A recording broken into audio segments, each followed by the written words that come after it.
Welcome to Liberty Talk Canada. So sorry, my other link doesn't work now. I tried to do something fancy and I got confused which YouTube was which YouTube. I created a live for Facebook and that was good. It was done. And then I thought, I should tell my YouTube watchers that I'm going to be doing a live on Facebook and not YouTube because my guest is so highly censored. And he was nice enough to tell me if I put him on YouTube, that show will be taken down and I have only one strike left. So I set up a whole nother StreamYard for YouTube just to go on and say, hey guys, come over to Facebook. I'm about to do a live, but they switched. And so I did it on the Facebook one and not the YouTube one. So it's a big mess. I had to start over because you can't reuse a link. Anyways, July 26th here in Vancouver, British Columbia, Canada. I'm going to quickly do my sponsor ad and give you one little tidbit of news that most people who are on the ball know. And then I'm going to bring Chris Schaefer on. What is the body's most important nutrient? By volume, the average body is 62% hydrogen, 24% oxygen, 12% carbon, and 2% everything else. Health science has concentrated on minerals and vitamins, but those are part of only the 2%. When considering proteins and carbs, they miss the importance of hydrogen, how we normally get it, and its role in the body. Hydrogen is the building block of life, and it's involved in virtually every chemical process in the body. Without sufficient hydrogen, the body starts shutting down systems that aren't immediately life-threatening to preserve hydrogen and life. First, the regeneration system shut down, you age quicker and heal slowly. Then the immune system shut down, you get sick easier. And finally, organs start to fail. Science is now proving that chronic lack of hydrogen causes or exacerbates nearly every ailment known to man. How do we normally get our hydrogen? What is the best way to get hydrogen into your body? What is Brown's gas? Learn more at eagle-research.life. Again, it's eagle-research.life. And if you do decide to buy the AquaCure AC50, put Liberty, spelt normally, in the discount code box for 20% off the retail price. And if you're a new viewer to me, I love mine. I use it every day and it gives me tons of energy and that's what I need. So if I need a pickup, I do 20 minutes of hydrogen and it really helps. So I'm loving mine. Anyways, before I bring on my amazing selfless guest, quick note on what's going on. If you haven't had a chance to see the flurry of independent journalists, independent YouTubers, independent magazines talking about this, the PCR lovely test, finally, CDC admits it's a piece of bunk. They're admitting it. There's a statement. Let me read you this one that I had pulled up before I had the StreamYard chaos. I'll just read one to you, but guys, it's all over. I probably have 3 or 4 on my Facebook already. You can tell your friends to apologize to you because what we've been screaming downtown across Canada, all the freedom movements, turns out is true. It's a bunch of junk and it's giving way, way, way, way too many false positives. Do you think our news will admit that? Or do you think they're just going to go, great, guess what? Bill Gates and George Soros have come together to create an even better test because that's what they're doing. So the CDC is admitting that this entire time for the last year and a half, whoops, it was probably detecting flu just as much as corona. In other words, they're saying, whoops, we didn't have a pandemic. We've been trying to tell everybody. All of these specialists and doctors and YouTubers are actually looking at the truth. Why did the flu disappear this year? Because they needed it to disappear for the 2030 agenda and for the mass transfer of wealth. Whatever's left in our bank accounts is going to go over to Bill Gates and all the pharma guys and all of the BlackRock and all the Soroses. And then they're going to take away all your rights based on a JABA for a non-pandemic. So CDC has just admitted that, oh my gosh, it's been testing positive for things other than corona. We've written to the Prime Minister. We've written to all of the health authority leaders, Theresa Tam, Bonnie Henry, Doug Ford. The doctors have been writing to them for a year and a half. I personally know about 6 of them. and lawyers too. They ignore the letters. So then when those people go downtown to go PCR test, big problem, taking our rights on this thing that isn't right, they call us hooligans. So who's the hooligan now? Who's the hooligan now, Mr. Premiers across Canada? Who's the criminal now? So this is playing out exactly like we knew it would eventually. But don't think that, oh, great, this is great. This whole fraud's going to go away and we're going to win in all the lawsuits that are pending. Oh, no, because George Soros and Bill Gates are concocting an even better one. It's going to detect one of the two. You'll either have this or this. And then they have more reason to lock you up because they're going to decide, wow, the whole time this flu's been really deadly. So we're going to lock you guys down for the yearly flu every 6 months. Even though in the history of humanity, including last year, the year before, the year before, the year before, the year before, the year before, they never did that.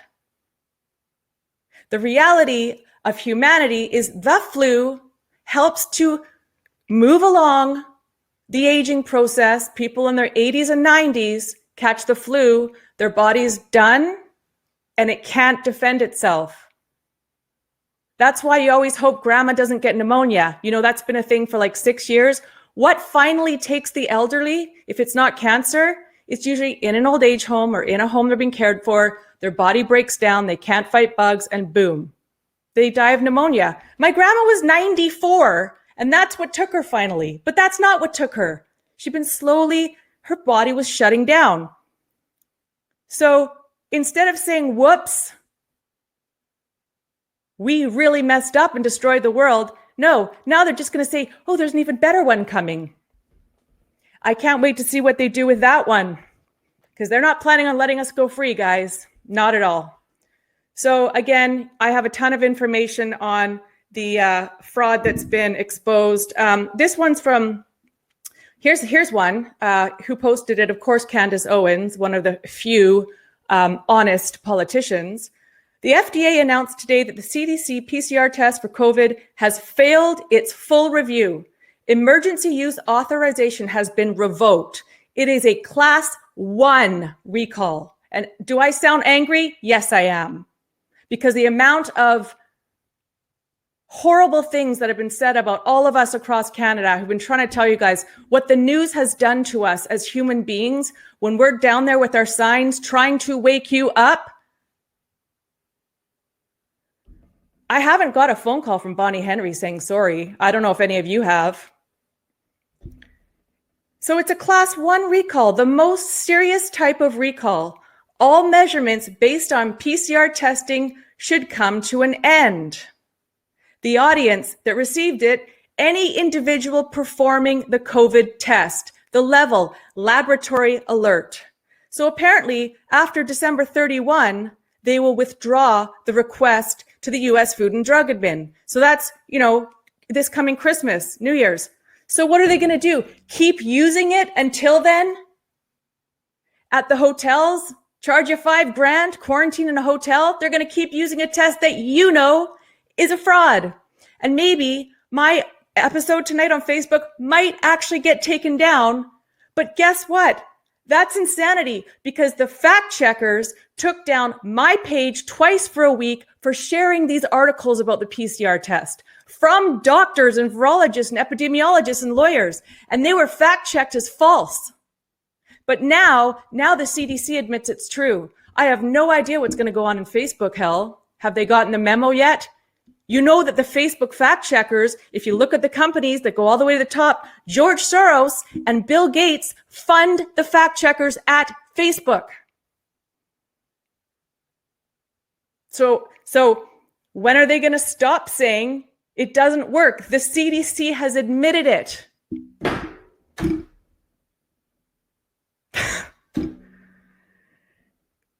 Yet people will still say, oh, no, our government loves us. This isn't Agenda 2030. To top it off, one more thing, I'll give the link after this show. I'll give the links to these things after the show that I've mentioned as well. Did you guys see the CNN whoopsie where one of the head guys at CNN accidentally CC'd someone. Don't you hate it when you guys do that? I've done that before. I've accidentally, like, my finger moved and I CC'd somebody some email, and they're like, hey, I haven't talked to you in 8 years. Why are you telling me about your kid's doctor appointment or whatever? So the head guy, God was standing over him, and he had him slip his finger, and he sent it to a guy named Charlie Kirk, I believe. I'll put it down. So it said to Charlie Kirk, thinking that he was only sending it to some other Satanist, Kabbalist. Hey, so what are we going to do about the Jabba Jabbas? The carrot, drawing them to the carrot hasn't been working. Are we going to have to start using the stick? That is the head of CNN. Beautiful week, hey? So what we've been telling you, that the news is the cabal, is BlackRock, is pharma. CNN's deciding what to do with us humans and whether they need to start doing the stick. I thought he was just a producer for CNN, but he's making decisions for Americans. I'll give you that link too. It's on my Facebook page. Anyways, I want to bring in my amazing guest. Now, Chris is all over the place, being requested for interviews, being requested for live events. He's so sweet. He's in between, and he's in his car doing this interview for me. So he was at the event downtown on Saturday. He did a speech. I unfortunately missed it because I was off doing something else, but I'm bringing Chris on. He's a well-known respirator specialist, and the fact that he's doing this in the car is amazing. So come on out, Chris. Actually, it's not a car, it's a camper van. So it's it is a camper van, but it's just that the sun is starting to set a little bit. So that's why it looks so dark and kind of dreary, but it is designed for living and existing quite comfortably, even though it is dark right now. And you're from Edmonton, is that correct? Yeah, that's correct. Okay. So tell me what you're in town for, and then I want you to let us know what your background is, the business you run, and why you are an expert that we should listen to, which we already know. But so first question, why are you in Vancouver? Well, I'm in Vancouver because I am here to speak with some different freedom fighters and people that are standing against, all the stuff that's going on, and help them out, give them some information, and support them, and unite some different groups as well. So just unite, and also, in all honesty, a little bit of R&R as well. So a little bit of mix of everything. So some work and some play, so to speak. Mm-hmm. So what is your job? What's your background? I know you've done gigs for the military and gigs for health. So tell me what you do and who you advise. Well, my whole career, I've been in the business of occupational health and safety as an advisor, specifically and primarily for respirator training and fit testing. So for anybody in any occupation right across the country, or pretty much anywhere, but my focus is Canada, anybody that would work in an atmosphere of hazardous air where they would need protection in their work environment from inhaling that hazardous air, then my job is to first assess that air and the quality of that hazard. So things I would look at is and there's education, there's formalization, there's formulas to figure all this out. There's instrumentation to monitor it and determine the presence. So first of all, I'm determining what the hazard is, and then I'm going to look at the concentration. Then I'm going to look at the volume. Then I'm going to be looking at the length of the exposure of the employees, how long they're exposed to this hazard, to determine what the appropriate respiratory protection is going to be for them. So it's quite complex, and it is detailed. It's kind of a profession that not a lot of people know exists, because it's the people that do know it exists are the people that work around occupational air hazards. They know we exist, and that's what we're about. So people like me. So for me, I have been doing this for a lot of years, and I have clients right across the country. I have them in military. So in our Department of Defense, I do a lot of training with them. Government, all branches of government, whether it's municipal, provincial, federal, and transportation, public works and services, things like that. And as well as educational institutions. So I've also been a contract instructor for the University of Alberta faculties of medicine and dentistry when it comes to respiratory protection. in their schools, as well as another educational institution which teaches nurses and certifies nurses exclusively, and private industry. So private industry would be any industry for profit. That would be, say, anything from chemical plants to oil and gas to any type of manufacturing. So it just goes on and on. Okay, and then I discovered you through Danielle and Alicia, who I think knew about you through the frontline nurses, or how did you end up in Vancouver at this event? Well, I've had, there's a lot. Since I've been speaking out over a year, so there's a lot of people that I know in Vancouver that I met on Zoom that I haven't just met in person. So when I made my intention that I was going to come out west, and I was willing to work with whoever wanted to work out west, then I started, starting meeting face to face the people that I had already, spoken with online. Okay, so now you have more class than I. You refuse to call it face diapers, and I don't blame you. So you have another way of saying it. This is the topic we're going to talk about. What was the way you were going to say the word? Well, I think language is really important. You got to have the right language. And so what the government calls them is incorrect, because in order to call them that, it has to meet a specific designation and a specific engineering requirement. So in order to meet what the government is calling them, it actually has to have engineered holes for breathing, for air to flow in, air to flow out. And if you don't have that, then it can't be that. Okay. So for instance, if you look at different types, you could look at, say, the Halloween type. If it's a full face design, it'll have nostril holes in the cover. It'll have nostril holes built into it because you need to breathe. It'll have a mouth hole because you need to breathe. And same thing with the scuba type, the respirator type, even what goalies wear when they play hockey, right? It has vents for breathing. Those are examples of that type. But what I like to refer to, what's currently mandated, is not that. What's currently mandated does not have engineered holes for breathing. In fact, it's very difficult. People struggle to breathe with those on. And as a result, I call them devices of voluntary self-suffocation, because no matter if they're mandated or not, nobody puts them on you except you. The only people that are really suffering from forced application are children whose parents and caregivers are doing this to them against their will. And to deprive a child of the amount of air they need to breathe normally is a form of asphyxiation, and it's also a form of torture. So if you're going to cause a forced reduction into the amount of oxygen that somebody needs to breathe normally, that's a form of torture. Well, and that's what caregivers are doing right now. I agree. When I've tried it just to see how bad it is, I don't know how the kids do it at school. And so I know you've done this before. We don't have a video of it, but I have shown on Facebook and seen doctors actually doing tests, and it shows, the kids are hooked up or whatever with they do some squats. It shows that they're not getting enough air. Like, I've actually seen their meters and their digital, and it shows that within like 2 minutes, they're not getting enough oxygen to their brain. Can you tell me more about that?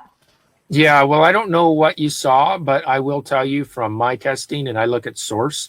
So physicians typically look at things like, oxygen concentration in the blood, which is not a reliable indicator of hazard, only because, it's you're looking at the harm. If you're seeing oxygen lower in the blood, you're already looking at the harm. So I look at the hazard. I look at what people are breathing, because you can tell what people are breathing to determine if harm is going to be caused. We don't have to see that somebody, like if somebody's drowning and they're inhaling water, we know that that's going to be bad for their health. We don't have to see seawater in their blood to know that they're drowning. but doctors look at the harm, and I look at the hazard. So to give you an example of oxygen reduction, wearing these instruments of voluntary self-suffocation, it happens within seconds. Seconds. We can see the harm. We can see we can see the hazard within seconds. The harm takes a little bit longer, but the harm will come. If the harm is actually happening because oxygen is such a fast requirement for the body, for lack of a better word, the harm is going to come is very closely followed after hazard. So we see the hazard and the harm is going to happen. Problem is that reductions in oxygen aren't necessarily immediately painful, and the body tries to compensate. So some people get used to blocking their oxygen. And that's why there's people, that's one of the reasons that there's people today that, even though they're considered optional, that people still choose to wear them because they get used to them, which is really a proof of brain damage. Well, it's also virtue signaling because that's what Canadians do best. Yeah, but when people start to feel comfortable in a hypoxic state, that means brain damage has occurred. That's a very obvious sign. Okay, so you've done talks all over, and I know you don't want to talk about it, but you have been invited to deal with some politicians in the States who are asking you for your statements. We're not going to say who, but you are being requested to use your expertise on this whole crazy matter going on in politics, because this is all political. And so I commend you for doing that. Now, you make brochures as well to help people with this info. Can you tell me about that and where people can find them eventually? Well, I'm going to start making them available online pretty soon here. I'm just figuring out the best way to do that. But soon they'll be available for people to have them online. In the past, I've done that, and sometimes they've been misrepresented by certain groups, which when I did my second letter, I decided that I would just control the printing myself and try to make sure that the content was served in its original form as intended, because my name's attached to it, and I want to be able to defend it instead of somebody taking part of it and then editing it and adding other parts, and it becomes a bit of a mess. It's kind of like somebody writing a book and putting it out publicly, and then they put the PDF out, and some people are changing parts of it or crediting it differently, and then it reflects badly on the author. Do you know what I mean? I know Action for Canada has had a horrible time with that. Tanya Govt has had that as well. And she's nicely asked people, please don't do that. I've worked so hard on mine. That didn't go so well. But yes, we know that happens. And some of us in the movement have to remember that we still have to ask permission, even though we want to spread truth, right? So yeah. So there's that. But I'm going to be working out a system to be able to deliver it online anyhow, in a little different format, to just try and reduce that type of incident from occurring. Mm-hmm. So you've spoken many times, many interviews. What else can you tell us about this whole putting these things on your face and long-term damage and anything that I haven't asked you yet? Well, Odessa, there's a lot of things. I just wanted to give people a couple highlights. If they wanted to find, look at some of my other stuff that I've done too. I've done, with Rebel News, TRIA with Rebel News back in October, with Laura Lynn as well back in September. I've been covered. Dr. Mercola did a feature story on my work in March with his full support. And if somebody wants to read that article, just have to Google on the Mercola site, moist masks. That's what he put it under. And then, all over, lots of different podcasts, lots of different shows. And ultimately what people need to know is that if you can convince somebody to reduce their oxygen, then you can literally convince them to do anything. And I think this is kind of like it's like a sick plan on the elite side, because honestly, they're laughing all the way. They've convinced their politicians. When I say their politicians, I mean these people. They take orders. They follow their orders. Well, they're And owned. when They're owned. yeah, they're owned, They're exactly, right? So when you see Trudeau and Biden and so on and so forth wearing their instruments of self-suffocation on their face, then you know they are suffering. But they're doing it because they don't have a choice. They're owned, and their bosses are telling them, you need to sell this. Mm-hmm. You need to do it. And same thing here. It all flows down the line. So that's every government official. And same thing when you are walking around town and you see your local fire department, police officers, paramedics, physicians, everybody wearing them. It's because they're told that they have to do this. And if they don't do that, they won't have a job. Yep. I know that It's to be true. not about safety at all. My dermatologist, I used to have cancer here, they had to get rid of and blah, blah, blah. So they check out my skin. And I laughed. He's got a really good sense of humor. He's really funny. So I've known him for years. And I was like, God, I hope he hasn't drank the Kool-Aid. I really like this guy. So obviously his staff is wearing them. And then I go into the room with him and he's got a bright orange one on, really funny. And I said, please tell me you know those things. He goes, I know they don't. He's like, do you know what though? He said, if I don't wear it, I lose my license. And then we talked for like 45 minutes about how he knows this is the biggest bunk, and he couldn't figure out why they were doing it. So I said, come and watch my show. And I told him some of my theories, which have come true. And he's like, you think it's that bad? So yeah, he said that like they'll just come in and take his license. Yeah, well, you know what? I think, in my profession, I've put all my regular work on hold for this issue, because if we don't put a stop to what's happening with all of this agenda this year, it's all over. We have to do it this year. There's no other chance. We've got to put an end to it here, because if not enough people, if we're unsuccessful to do it now, once they, it'll be much harder. It would be much harder to do it next year. I don't even think there's a viable chance to do it next year if we're unsuccessful this year. It's that bad. Yeah. Some of the doctors and politicians, or first the doctors who realized something's wrong, any of them that started to look at where the paychecks were coming on and who was funding this whole thing, has started to say there's something big and bad going on. And, some of the politicians are waking up too. I read a lab report, a bunch of warrior moms in the States, a lot of people saw it, did a lab report on what was in these kids' face diapers. After only 5 hours of breathing in them, they started off as brand new and clean.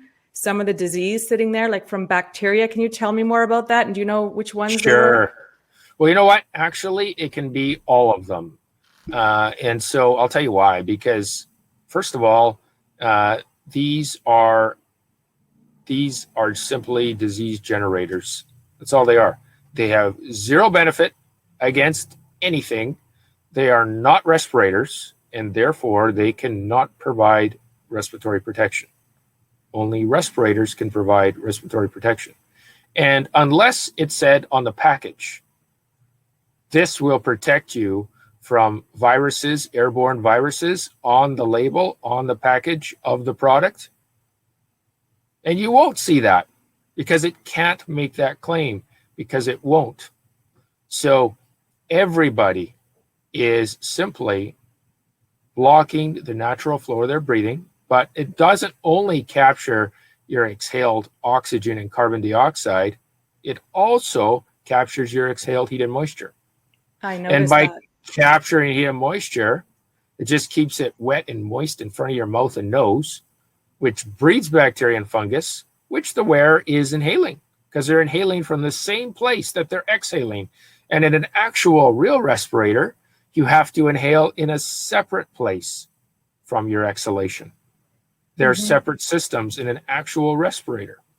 But in a instrument of voluntary self-suffocation, you are exhaling into your incoming air supply. It's no different than wearing a bag over your head.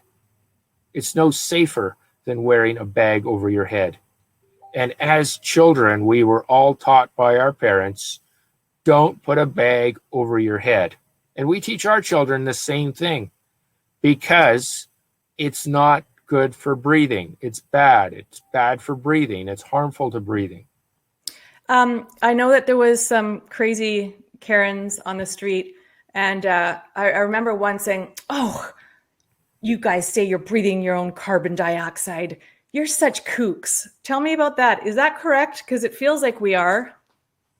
Well, you know what? If you are, you know what? If you're breathing, you need to have fresh air. And if you have a closed cover, whatever the material may made out of, mm-hmm. it's going to prevent that. So here's the thing: you can talk to these people who say you're kooks. Mm-hmm. Well, do you notice that it is harder to breathe when your mouth and nose is covered with a closed cover than without? And of course it is, which is your first warning sign that something's wrong.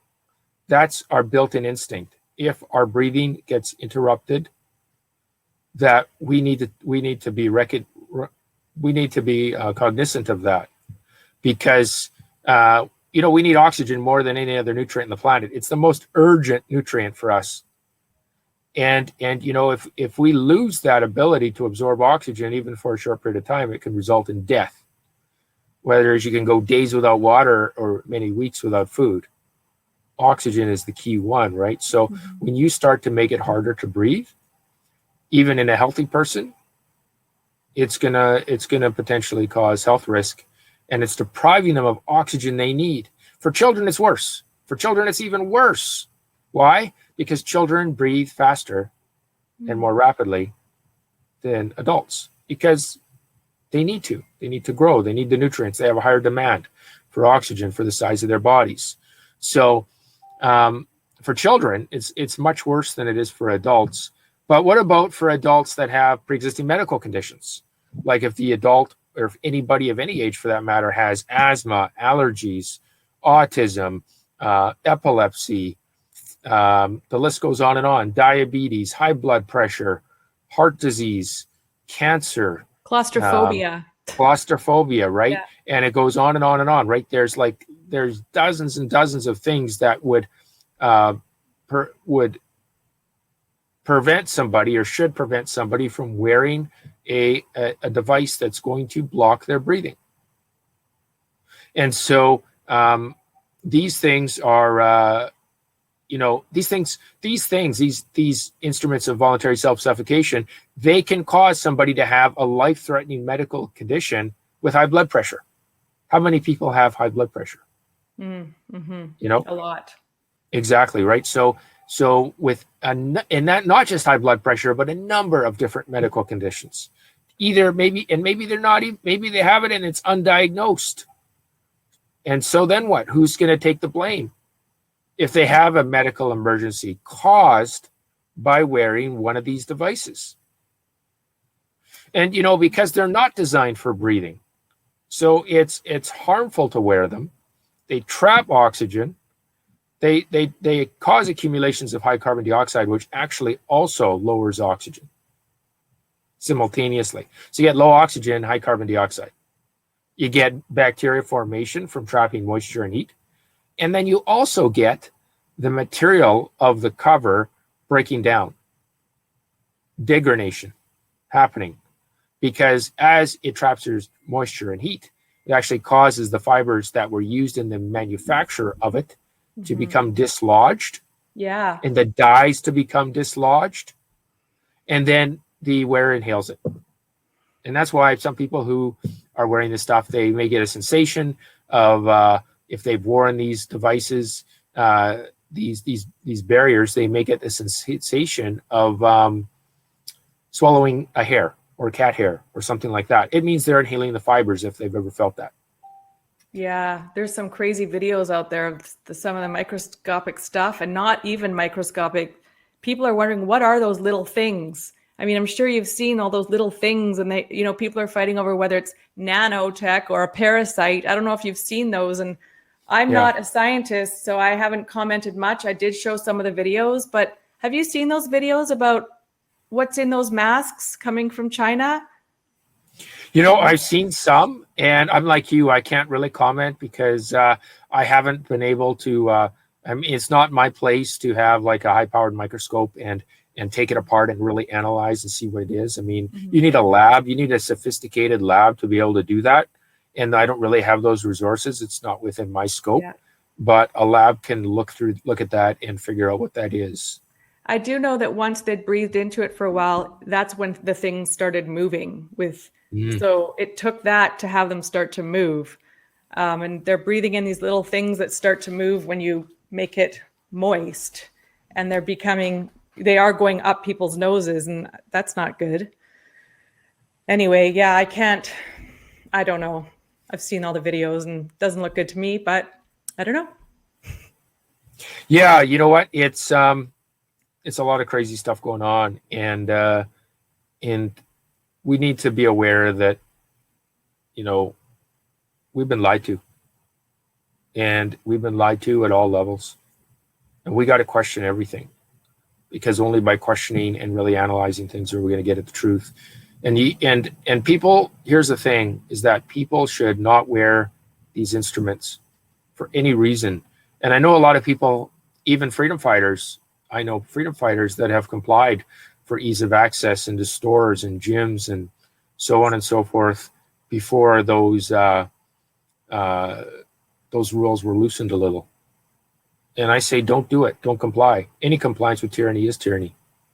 And if I went somewhere and they tell me, hey, you got to wear it, I'll give them the information, and I can claim exemption based upon medical concern, and everybody can claim that. There's no special, that's just an exemption for human medical concern. Anybody can claim that. Mm-hmm. So, but if worse comes to worse and there's no other way, and I have to get in there, well, I'll find another store. I'll find another way. I won't comply no matter what. And I think everybody should be just as strong, because if we comply, then that's a form of tyranny by consent. A regular awesome watcher of this show, Adrian Richards, funny, this popped into my head too, Adrian, and I wanted to ask Chris. We are trying to wake up the British Columbia Teachers Federation, the crazy lady at the top, Terry, and many people have sent her the information. The head of the BCTF is in bed with the World Economic Forum. They are being lobbied hard. Some of the teachers' unions are making money with the stocks that the teachers' unions invest in, with their money managers are making money off the face diapers, like literally in the stock market, or how that works. And they've done really well this year. So that's a conflict of interest. But a lot of people have written to Terry, who seems obsessed to keep them in these things, after Bonnie Henry said, nope, we don't need to do it anymore. She went above even Bonnie Henry's, who I thought we were all supposed to do this to all year, right? What's that noise? Is that an ice cream what? truck? Yeah, I think an ice cream truck's driving by. It shouldn't be too long. I hope it doesn't disturb. Do you need to go and grab one? Do you want to go grab one? No, I'm okay. I'm vegan. Okay. So I don't know if you heard, because you're from Edmonton, but what's interesting is all year, those that were not complying with Bonnie were shamed, even though she knew the science that we knew, right? Every doctor had tried to tell her. So then when she says, hey, you can take the face diapers off, but of course the people above are saying, well, tell them it's recommended still. And she didn't say the kids have to wear them again in September. It sounded like she was trying not to have that happen. Now, all of a sudden, the BCTF goes, no, it's time to disagree with Bonnie, even though they've been preaching her all year long. And they want to see the BC kids back in those face diapers in September. A lot of us have sent really, really frank emails to her. She came on the news freaking out that Bonnie had said that. So now there's this like headbutting between the two of them. And like Bonnie came on after and said, no. So a lot of people, I mean, there's I can't say too much, but there's brewing court cases against her personally. A lot of thoughts being put into how to do this. But anyways, I'm not going to talk about that. But I mean, have you tried to get in touch with, the teachers unions and said, here's my resume, take a look at my website. I'm a respirator specialist. I have no political gain. I'm not a parent of the kids at your school. I would like to talk to you. Like, can we get you somehow in front of the BCTF somehow, or? Well, that's a great question. I'll tell you how this has worked so far is I've spoken to a lot of municipalities. I've spoken to lots of city councils and yes, help them to give them the reasons why they need to cancel their municipal devices and mandates. Also, I speak to everybody. I speak to anyone, but I don't necessarily set it up myself because I'm pretty busy in so many areas. But if somebody can set it up for me and they can say, hey, we need you to talk to this person at this time, I'll put it in my schedule and I can make it happen. So I really rely, I have my part, but then I rely on so many other people to do their part where they can make those arrangements, make it happen so that I can do mine. So it's a team effort. Anything I do in the public is always due to the actions of many other people. And well, that's true. And it is our job as parents to set it up for you. When an opportunity presents itself, when you're blessed with something like you, all of us should be taking advantage of that and then sending you big bottles of wine for the time, although you might not drink, but you know what I mean? How has it been going so far when you have gone in front of city council and how have the politicians been towards you? You know what? I'd say they've been pretty good. Some better than others. Some are definitely on our side 100%. I'll tell you that. Some big politicians are. But I would say in a more discreet way. Some are more overt, but some are more discreet. And some are against, but they're against in such a way. Here's the thing that's interesting is that everyone needs to know that the reason that these mandates are in place is not because there was consultations with health and safety specialists like myself.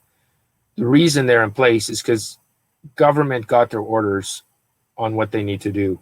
And there was no discussion about any of it. So all of these things in place is all just orders and coming from the top down, and do it, don't ask questions, and that's what happens. So even occupational health and safety in government is held hostage to a certain extent, because here's the thing is that these are not respirators. They cannot offer respiratory protection, but yet occupational health and safety has been completely silent on this issue, completely silent because they're part of the government and they have to do what they're told to. And under the guise of an emergency, they've pushed through so much to make it look like this is a temporary measure. We need to do this for people's health and safety, and we can bypass systems. We can bypass obligations of normal testing and normal procedure. No, you can't. No, you can't. You can't put unsafe. You can't put unsafe people in unsafe conditions because you think that's an emergency. No, absolutely not. But they're doing it. And most people in my profession are silent.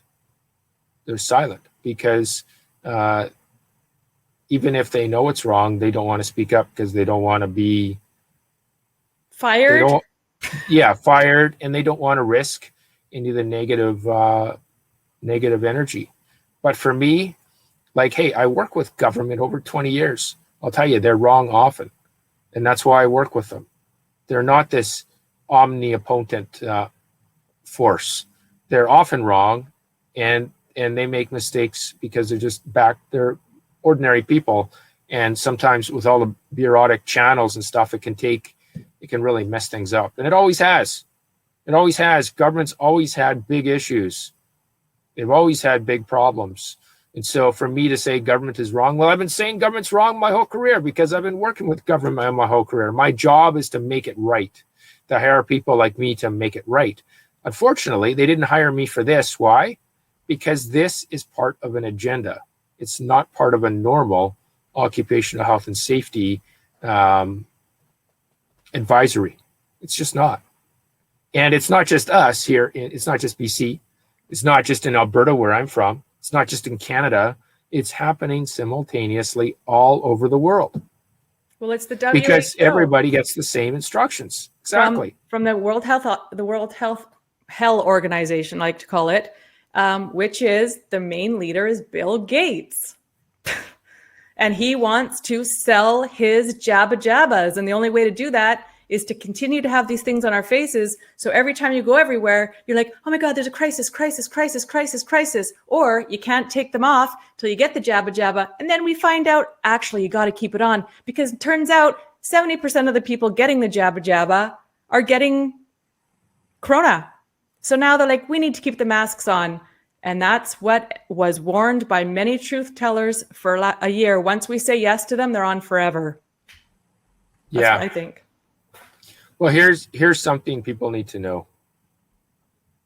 When you block your breathing, you experience hypoxia and hypercapnia. That's the technical words for low oxygen and high carbon dioxide. It's proven. There's many studies to show that is happening. And they've been happening studies for years and years and years. This is not a new thing, because doctors and nurses in this country have been wearing them for years. And people are like, well, doctors and nurses wear them. They got to be safe. Doctors and nurses wear them. They got to offer protection. And the answer is no, no, and no. First of all, doctors and nurses wear them for one reason and one reason only. Well, primarily because they're told to.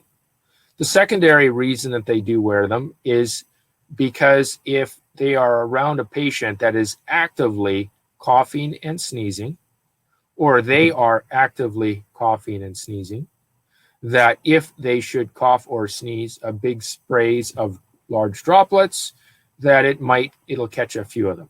Mm-hmm. But it's certainly not going to catch all of them, not even close, only maybe a couple percent of them, and that's it, because the droplets are minuscule too. And the droplets are going to go wherever the air goes. And so right now, when we're talking, there are millions of droplets coming out of our mouth and noses with every single breath we take. And they're invisible. And that's just part of being human being. So droplets are not just when you sneeze or cough. Mm-hmm. But the point of doctors and nurses wearing them is if you did have that large, vigorous spray, and to have a few of the larger ones caught. But again, that's all it was all for. It was never designed to filter viruses of all things, which are impossible to filter with anything. Mm-hmm. It was just for that purpose. So here's the thing. People say, okay, well, doctors and nurses, even if it's useless, doctors and nurses, they're not being harmed by it. They're always wearing it all the time. You know what my question is to those people? Really? Are you 100% certain that healthcare workers are not being harmed by these devices? Because I got something for you to ponder. And that is we know that they cause low oxygen and high carbon dioxide, that is levels that is immediately dangerous to life and health. We know that. It's proven. I've demonstrated it. I've demonstrated it myself. I know how to use the testing equipment. I'm certified to do so. I've made sure my instruments are calibrated properly. I know what I'm doing. I can prove it. It's easy to demonstrate and prove. Okay? So here's the thing. If doctors and nurses are wearing them, and we know they are, and we know for a fact they are experiencing low oxygen, high carbon dioxide environments, how would that negatively impact their health? Well, there's a lot of reasons. Like anybody else, headaches, nausea, dizziness, difficulty hearing, some people difficulty seeing. One of the most common ways that it's affected people is mistakes. Making mistakes they wouldn't ordinarily make without something blocking their breathing. Mm-hmm. So here's a fact that people need to ponder. In Canada, according to the Canadian Patient Harm Institute, preventable medical errors by healthcare professionals in this country are the third leading cause of death, just behind heart disease and cancer.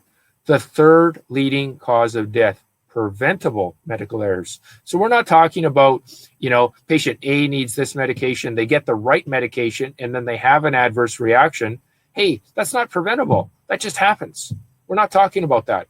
We're talking about patient A gets the wrong medication because the healthcare provider made a mistake, and patient A, by getting the wrong medication, they suffer an injury or death.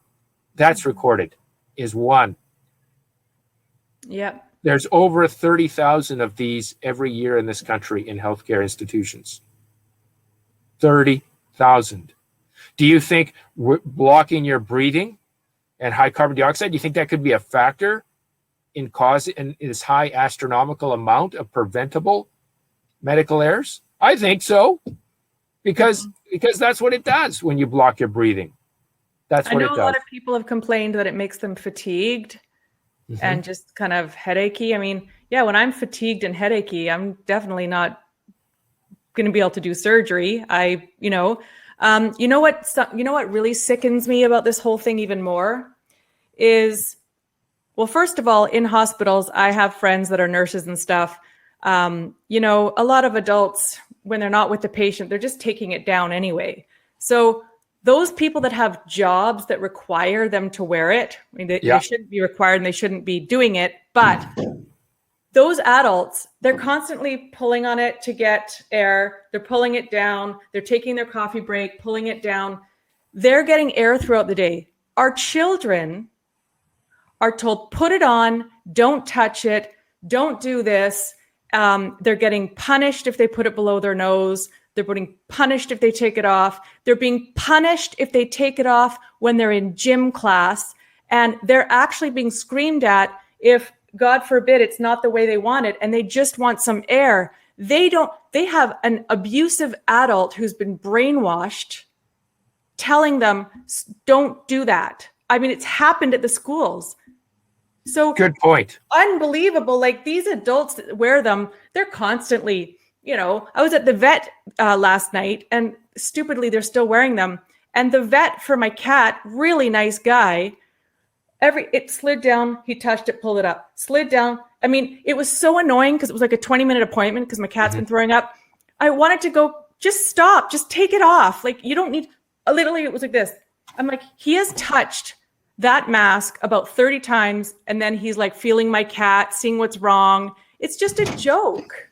How many times? Yeah, exactly. And, here's the thing that's interesting is that people need to know that, first of all, if your kids are in school and they're subject to breathing barriers, then you're torturing your children by proxy.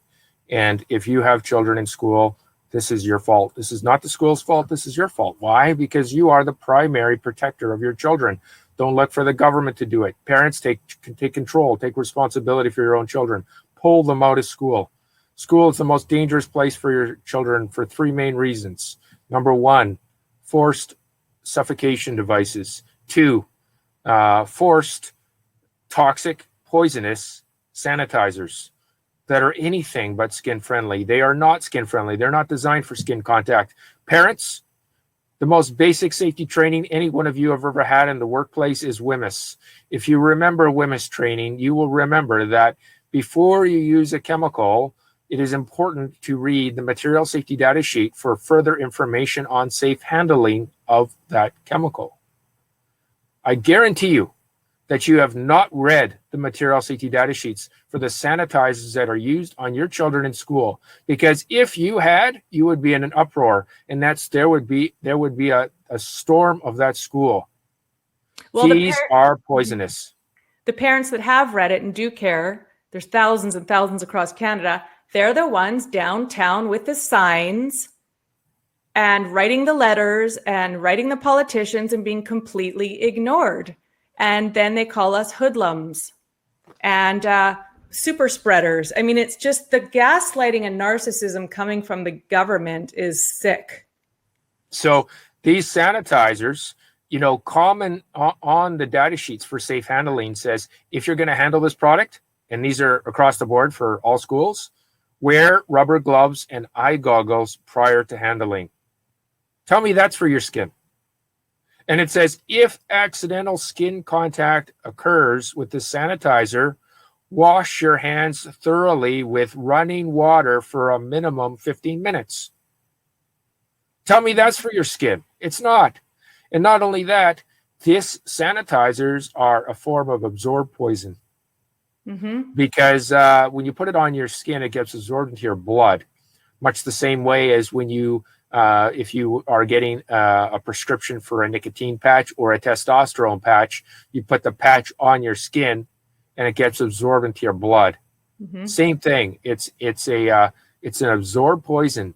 And what are these sanitizers rated for? Well, guess what? They're rated to be destroying 99.9% of bacteria if you read the label of the package. I know, it's not even for a virus. No. And in fact, we have so much healthy bacteria in our bodies that this absorbed poison can destroy your own gut flora and alter it and prevent your body from functioning healthy. It's poisonous on every level. Any parent that allows their child to be subject to sanitizers in the schools and breathing barriers, these instruments of voluntary self-suffocation, is it should be a crime. This should be criminal for a parent to do that to a child. And the third, that's only two of the reasons to pull your children out of school immediately or never let them return until this is all over. The third is the indoctrination. So teachers, when you weren't allowed to have people over, asking their pupils, so how was your weekend? Did anybody have anybody over? Anybody see their friends or family? And asking them like that. And these young kids, we saw grandma. Okay, taking a note of the child's name, taking a note and keeping documents of that, because teachers are told to do that. Yeah, I heard in the UK starting September, they're supposed to figure out eventually which kids have not been jabbed. Well, I'm sure the school will know, actually, because you have to tell them, and which parents they deem probably are anti-jabbers. And then that's sent to the health authority. It's already come out. They're going to try and do that for September. And they already have a booklet that they're now calling terrorists, the regular kind of terrorists, and anti-jabbers and anti-face diaperers. They're now terrorists because they're putting the community at risk. I mean, the direction this is going, I can't believe how many dumb teachers there are. Now, there's some amazing teachers who formed groups. I know some of them. A lot of them have quit. They're part of the freedom movement. There's Facebook groups with teachers who've had it. They're whistleblowing. So it does exist. But yeah, just the compliance is shocking. So Chris, give us advice. What should we all do as freedom fighters instead of surfing Facebook and deciding who's paid opposition and who's not, who's a government spy and who's not, spending 12 hours a day on Facebook with everybody on putting their energy into really dumb things? What should we now do going into September as freedom fighters instead of surfing Facebook and sharing gossip about what government did now? Who should we write to? What should we do? Help us out. Okay, first of all, social media is not activism. It's not. And if you think that you are helping save the world by sharing posts on social media, you're not. It's really not, because people can read that. It goes one ear in one eye, out the other eye. And in some ways, it becomes kind of a form of fanaticism of how many people can share how many different things. And it doesn't really do anything on the outside world. Hey, if you know what's going on, you need to take action. You need to take physical action. I'm going to be putting my letter on my my Facebook page right away, and I'm going to send it around to my contacts and media, and I'll send it to you, Odessa, for people that watch your show as well. Okay. And get it out everywhere, because we need to print it. We need take it to your printer, and I would, when you do get this brochure, it is professionally formatted. So I would appreciate it if you are going to print it, to take it to an actual printing company. Mm-hmm. And they're going to be your best value for printing anyhow. They're going to be your best value, and they're going to printed in a professional format, because appearance is important of how it looks for people to respect it and to acknowledge it. My contact information is on it, so if somebody has a problem with it, you don't have to take the burden of it. You say, hey, contact this guy. He's the one that wrote it.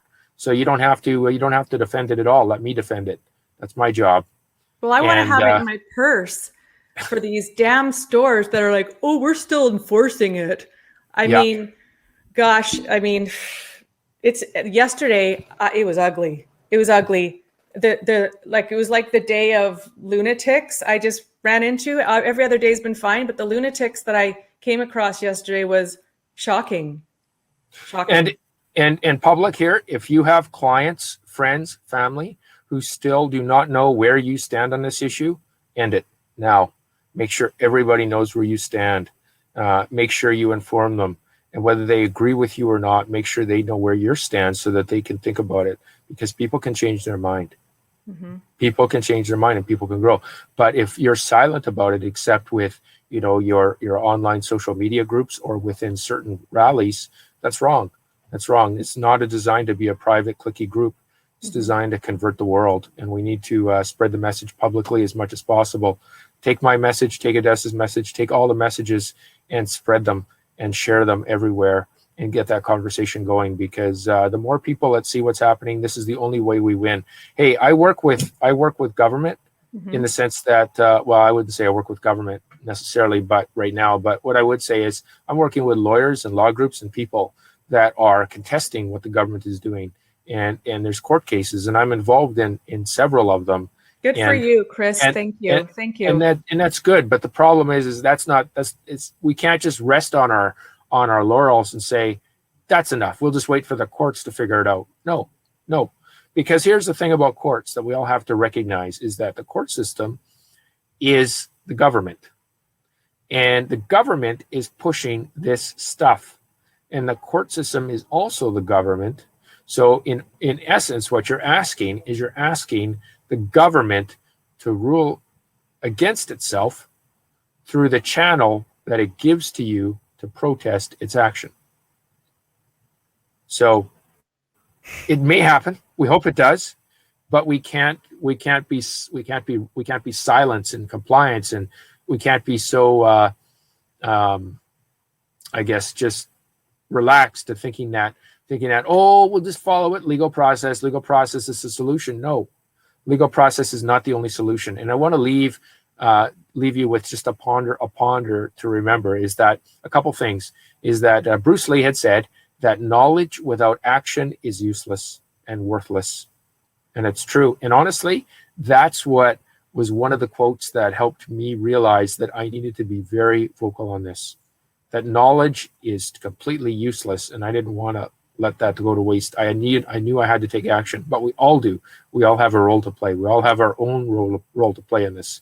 The second thing I wanted to leave you with is that Gandhi, who led the uprising against British tyrannical rule in India in the 30s, Gandhi was a career lawyer. He was a lawyer long before he was an activist.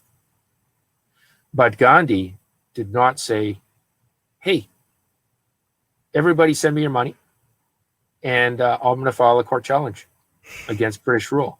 He didn't do it that way, because he knew that the court was also the British court. So what he did is he spoke out. He was arrested. He was persecuted. He was arrested multiple times. He suffered, and he kept going. And through his determination, he won the favor of the Indian people all across the country. And as a result, they respected what he had to say. And when the British said, we're going to push you out, you can't win, Gandhi said to all of the Indians, he said, look, nobody works today. It's a national holiday. Until they remove this tariff or this tax, it's a national holiday. Nothing moves. So he brought a whole country to a standstill. And the British are like looking around like, it doesn't matter how much troops you have. It doesn't matter how much you order people to work. If they don't move and if they don't comply, there is no power. It is completely fake. All of this power that we think the government has is really imaginary, because they only have power through compliance of the people. Mm-hmm. They have power only through permission of the people.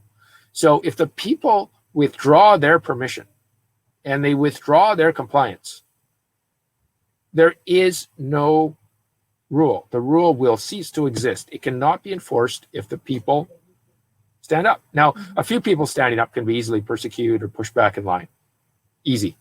But if you get a lot, you get a majority, then it's over. It's just over. And then you find out that the real people that run the country are the people. And that's why we hire representatives to represent our interests as a people. They don't have this power, because when we say it doesn't exist anymore, and enough of us say that, then it doesn't exist and things can't get pushed through anymore. So we have to realize we're the economic power, we're the political power, we're everything, and that only through our permission to them and our compliance to them do they have any representative power whatsoever. You've inspired me so much, Chris. Sometimes, people say, oh, you're such a warrior, you're always doing so much, but I get lazy too. Like, I haven't had the right information in my purse to give to the people screaming at me for a while. It's like, I just haven't bothered. I've been too busy. For me to have your brochures in my purse, it just solves it. I should just be handing it out every time I go somewhere, like even the vet. I should give them one because they're all doing that theater show still too. I should give it to this lady at Safeway who happens to still be wearing one, even though she doesn't have to. I mean, we have to wake people up in Canada that they are hurting their own health, or they're gonna be trying to keep us in these things forever. That's right. Yeah. Everyone we know, every store we go to, every place we go, everybody we know, we have to give that information out. Now, I have in Vancouver currently, I have about 1,200 brochures. Okay. So if you want some, let me know tomorrow, and I'll arrange to get you a few hundred bundles. And you can use for yourself and distribute to people that you know in Vancouver as well that can also help distribute them. Okay. And guys, we need to give a donation to Chris for that because he's done the printing costs. So if you can just throw him $10, $8, $20, depending on how many you take, that would be great. I could donate to you for those, and then people can kind of try to reimburse me. Or if you don't have the money, just pick it up for free. But yeah, I have to figure that out. I'd have to get it to a whole bunch of people somehow. Just like I help with Druthers. I actually speed walk and give Druthers out. You know Druthers newspaper, right? Absolutely, yeah. Have you been featured in that yet as a specialist? Honestly, I have been in touch with Sean right at the beginning, but we didn't work into anything. We didn't plan anything yet. So I'll, if he wants to give me a shout, he can. He knows how to get a hold of me. So. Okay. Cool. I'll give him a nudge again because, I do reporting for him in Vancouver sometimes. I'll give him a nudge. Because if he would cover the brochure and the information in his paper, then it would be huge widespread, and that'd be awesome. Yeah. Okay. Yeah. I will give him a nudge. Okay. Well, let's talk after the show about how we can hook up maybe tomorrow. I actually think we both have an invite to a dinner Wednesday night. I won't say where, but I think we might be at the same place. Well, there you go. So I'll have 1,000. I already have 1,000 brochures there. That's where my brochures are. Oh, okay. So we'll meet Wednesday night. Okay. That's right. Yeah. Yeah. Well, I really look forward to this brochure. And guys, go on to Chris's Facebook page. And then do you want to tell everyone your website as well, or is your Facebook page enough? Well, Facebook page is enough right now, only because the website is it's really it's been hacked, and so as a result, I am going to be redoing it completely. But it's just not ready for uploading. I can't upload any of my actual real content to that right now because it just needs a lot of work first. So that's still in process. But right now, my Facebook page has most of my content, so that's probably the best way. And I forgot to quickly mention before we close this up. You were telling me that you're so highly censored right now, like everything's being taken down by YouTube. How's Facebook been? Because I don't know what'll happen to this episode. Well, I can't make any promises either, but you know, for me, I've done my best, and right now I try and live as simply as I can because I realize that sooner or later I'm going to be persecuted for this, and I'm ready. I'm just getting as ready as I can because I know it's coming. And so I think we all have to be aware that things are likely going to get a lot worse before they get better, and to prepare ourselves mentally, emotionally, and spiritually for that, to be strengthened and for this fight. And that's part of my reason to as well come to BC is have that time alone, and also to be strengthened for part 2 of this fight. Mm-hmm. Okay, and one last question. Adrian wants to know, does Chris have a PDF online she can download? I will. I'll have it on my Facebook page, and I'll get it to you within a couple of days. I'm just formatting the last part of that brochure, and then when I have it ready in the next, give me a day or two. I'd say probably give me till Thursday evening on my Facebook page. I'll put it there, and then everyone can share it anywhere they want, and distribute it all over the world, because part of me was a little reluctant to do that at first, only because of some misrepresentation. But in the long run, I thought about it. Well, even misrepresentation I'll handle right now, because it's so important that for the people that aren't going to do the misrepresentation, that are just going to go forward, it's so important that we just get it out as fast as we can, wherever we can. So within a couple of days, I'll have it on a page where people can share it and print it out and send it to their printer, and get it going as much as they can, at least to all their contacts. And then after that, public distribution where they can. Ultimately, I do print them out. I print them out here in Canada by the 10,000s. So if you would like copies and you have a limited bankroll, by all means, let me know.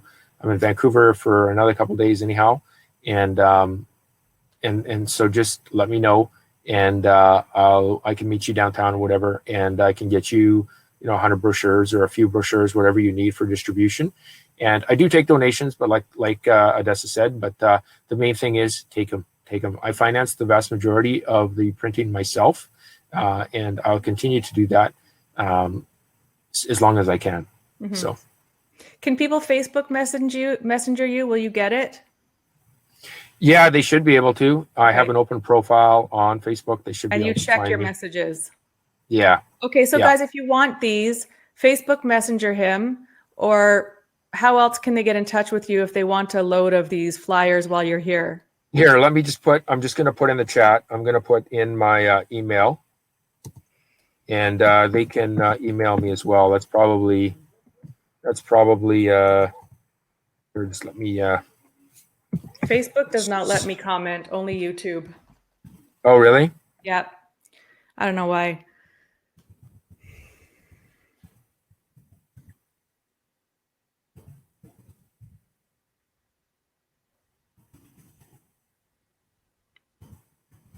It might not let you if you're a guest. I don't know. There, I just posted it. You see it? No, I don't. But maybe it's on. It says private chat. Yeah. Okay. You know what? Just tell us your email, and then after this episode, I'll put it in the description. Sounds good. Okay. This is how it's quite simple. It's info, which is short for information, INFO, and then it's at safe, the word safe, SAFE, and then COM for communication, like safe calm, and then there's a hyphen mark, and then there's INC for incorporated.com. So it reads info at safecalm hyphen mark INC.com. Okay, thank you. Okay, I'll put that. Adrian, you're on the ball tonight. Adrian put it down for us. Perfect. What do I owe you, Adrian? Okay, awesome. So guys, go follow Chris Schaefer on Facebook. If you can't find him, you can find him through my page. We're friends now. Again, Facebook message him or email him while he's in Vancouver. Pick up some of the brochures, and be sure to give him all your love and support. Share his work as much as you can. And yeah, guys, get your backpack, shove some brochures in it. Girls, put them in your purse. And, you don't have to do it when you first go to the cashier and it's embarrassing while you're standing there with your food, you can hand it to her as you leave. You know, there's ways of doing it. Different people are comfortable with different things. Tanya Gaw will just go up and for half an hour tell them what the law is. She's amazing. Not all of us are in the mood for that all day long. So yeah, just use the brochure and say, this is from a respirator specialist. It's not from me, you know? Yeah. Okay. Yeah, I take full responsibility for it, and I'm happy to hear from anybody that has a comment. And I will tell you, through the distribution online and paper copy of it, I've received, sometimes I receive more than 100 emails a day. Not every day, but I would say several hundred a week. And I respond to every one of them. So if you send me an email, I definitely will respond.